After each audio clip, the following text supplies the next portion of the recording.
And joining me now to discuss the interview with the president-elect is our Sunday group. Syndicated columnist George Will, Charles Lane of the Washington Post, Jason Riley from the Wall Street Journal and the Manhattan Institute, and Julie Pace, who covers the White House and the transition for the Associated Press. Well, Jason, let's start with the story, this explosive story, that the CIA has concluded that the Russians intervened in the campaign, not just to destabilize it, but to try to help Donald Trump win. Now, today, there are reports of a split between the CIA and the FBI, which apparently isn't ready to say that the Russians were pushing for Trump. But one, what do you make of the story, and what do you make from what you heard today of Trump's reaction? Well, I think Donald Trump is right. The Democrats are hyping this because they're still not over losing the election. He's also right, I think, that the hackers, in all likelihood, did not determine the result.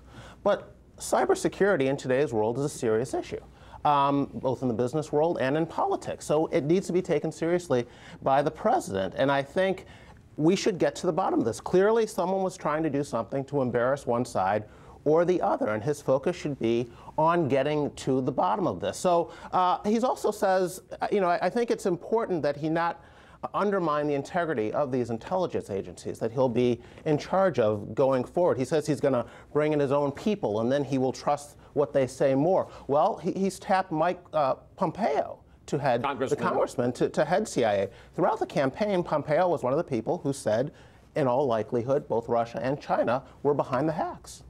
Julie, I'm going to pick up on exactly that because it's clear, it comes through in the interview with the president-elect that he has real doubts about the intelligence community, and yet these, as I said in the interview, and as Jason just pointed out, those are the folks he's going to have to rely on for his assessment of what's going on. Absolutely. Even though he will be bringing in a new CIA director, other top-level officials at those agencies, the agencies don't completely change over. These are the same people who are going to be making these kind of assessments. And while it's not rare to have some level of disagreement within the intel community, while it's not rare for White Houses to sometimes question the intelligence, it is exceptionally rare to have it happen in public in the way that we're seeing it play out.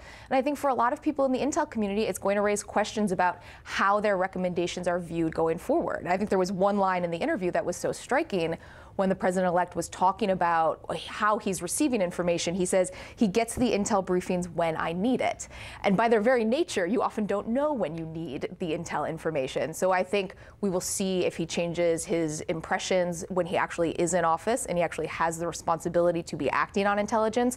But right now, I think there are a lot of concerns within the intel community. We ask you for questions for the panel, and on this issue of the CIA to saying that Russia was trying to help Mr. Trump, we got this on Facebook from Kathleen Neneman. She writes, "Why is it so hard to believe and trust that Mr. Trump won on his own merit?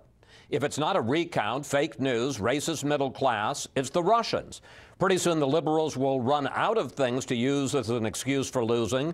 Then what? Global warming and its effect on the population?"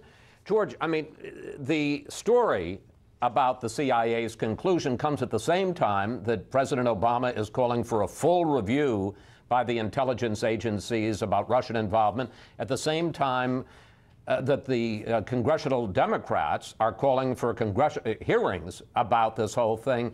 How do you answer, Kathleen? I mean, is this political? Is this sour grapes? There's an underlying fact pattern that has to be discovered, and then we'll know something more about the motives.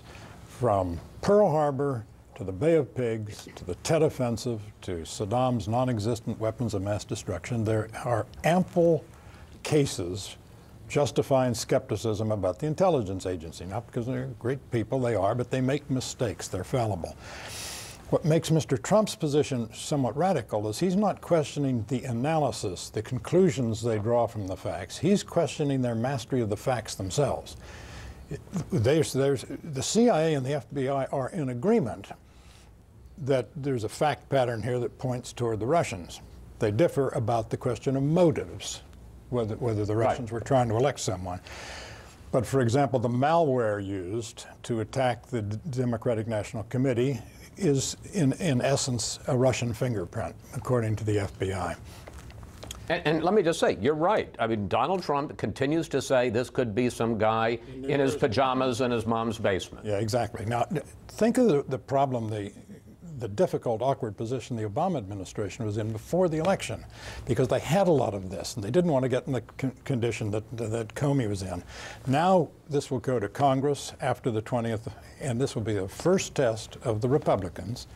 Will they proceed on an investigation that perhaps their president doesn't want? And I have to say, Chuck, it does have a little bit of a feeling of payback for Benghazi, that the Republicans spent. I see you nodding. You know, that the Republicans spent all these years going after Hillary Clinton and Benghazi, and sure enough, the Democrats, of course, Democrats aren't in control. They can't call these hearings, but that maybe they are going to try to politicize this issue of whether Donald Trump is there with the aid and assistance of the Russians. Well, you know, we have to keep two things separate, whether the Russians interfered and whether it determined anything. I mean, it's quite possible that they interfered and did not determine the outcome. I think that's the likely scenario. But don't forget, there's a couple of Republicans, John McCain and Lindsey Graham, admittedly no great friends of Donald Trump, but they're taking this issue seriously and talking about it. It's not a purely partisan thing, and it's a good opportunity for Donald Trump, doesn't seem to want to take it right now, to go to a higher ground and support an objective investigation if Congress wants to have one.